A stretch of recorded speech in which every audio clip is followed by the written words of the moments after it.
Je voudrais dire très précisément qu'annoncer le plein conseil de Dieu, c'est une chose qui est vitale.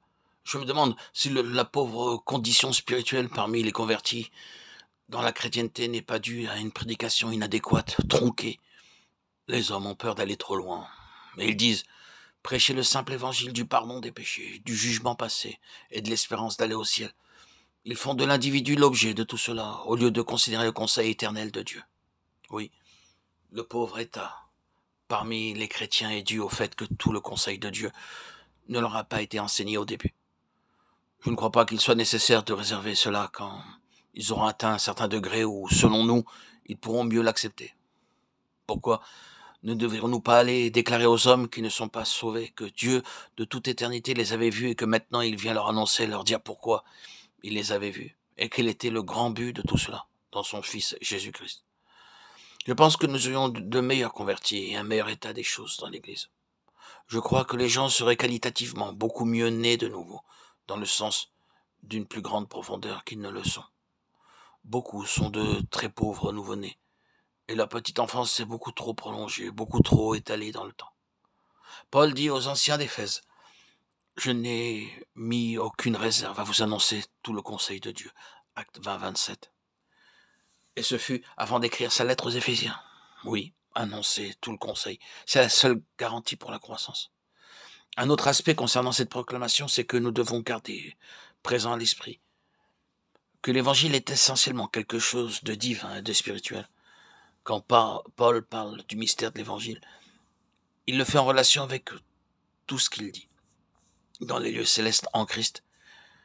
Car les lieux célestes, ce n'est pas simplement une affaire de localisation, c'est lié à la nature des choses. Encore une fois, le problème avec 99% des chrétiens, c'est qu'ils sont si terrestres dans leur chrétienté, liée à la terre, que l'évangile est devenu après tout une affaire temporelle.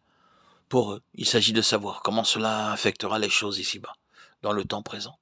C'est l'aspect temporel et la manifestation matérielle du christianisme qui est vu.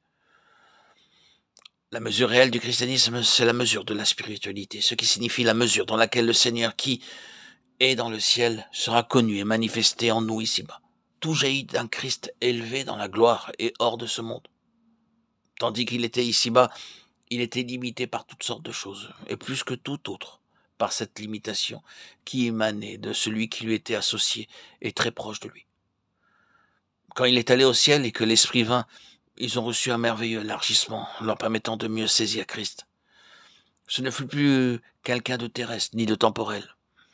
Il devenait quelqu'un de spirituel et hors de ce monde. Il ne pouvait pas être vu avec les yeux naturels. Il était impossible d'avoir un lien ou de communiquer avec lui autrement que par l'Esprit Saint. C'est une merveilleuse déclaration que Pierre fait dans sa lettre. Vous l'aimez sans l'avoir vu. Vous croyez en lui sans le voir encore. Vous réjouissant d'une joie merveilleuse et glorieuse. 1 Pierre 1,8. Vous ne le voyez pas encore, mais il est très réel pour vous.